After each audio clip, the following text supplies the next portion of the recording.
మీడియాతో మాటలేంటి? కోర్టు ఆవరణలో మాట్లాడడంతో కవితపై న్యాయమూర్తి ఆగ్రహం. ఏదైనా చెప్పాలనుకుంటే విచారణ సమయంలో చెప్పాలని ఆదేశం.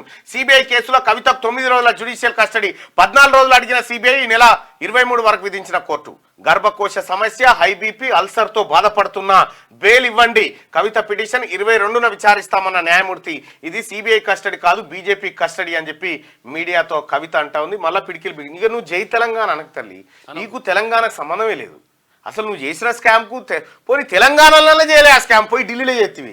జై ఢిల్లీ అను, ఇక జై లిక్కర్ అను, జై ఢిల్లీ జై లిక్కర్ అని. కానీ అసలు తెలంగాణ జై తెలంగాణ అనేటువంటి పదాన్ని దయచేసి గౌరవ న్యాయస్థానం కూడా మా మాట మన్నించాలి. ఎందుకంటే ఈ జై తెలంగాణ నినాదం అనేది వాడకూడని పదం, ఆమె వాడకూడని పదం, తెలంగాణ ప్రజల మనోభావాలను కించపరిచే పదం అది.